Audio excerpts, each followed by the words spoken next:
My aunt will be down presently, Mr. Nuttall. In the meantime, you must try and put up with me. I know now will be you will bury yourself down there and not speak to a living soul.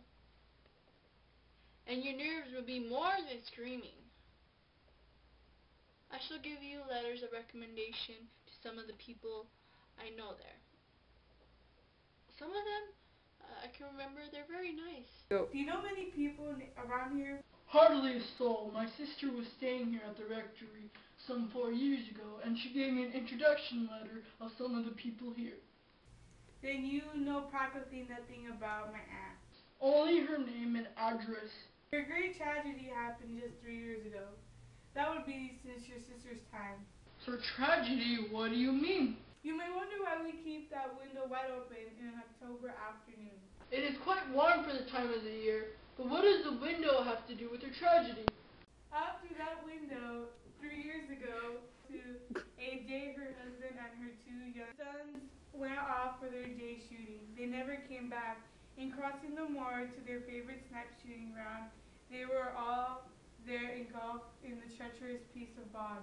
It had been that dreadful wet summer. You know, the places that were safe in other years gave away suddenly without warning.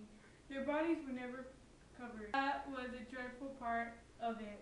Poor aunt always thinks that they will come back someday.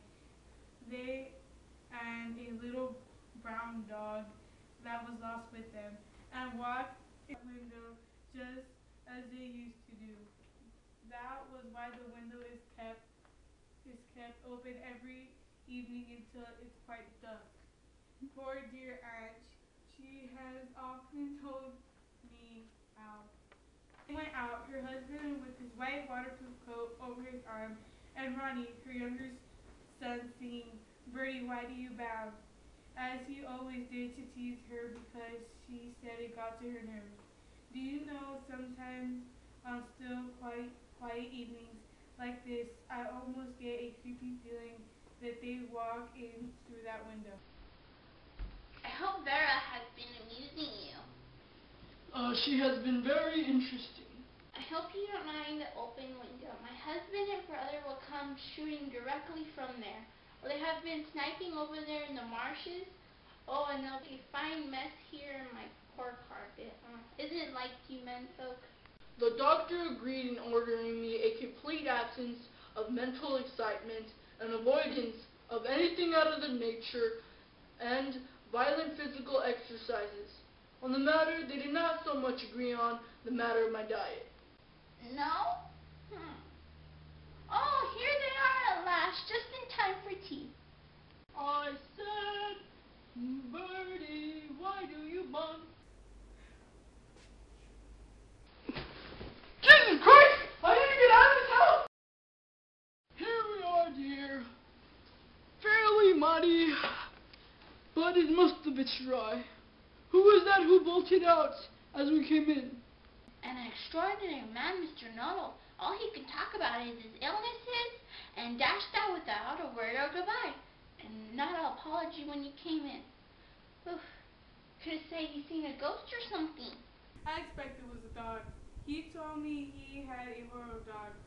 He was once hunted into a cemetery somewhere on the banks of the Ganges and by a pack of pariah dogs, and had to spend the night in a newly dug grave, with the creatures snarling and grinning and foaming just above him, enough to make anyone lose their nerve. Romance at short notice was her specialty.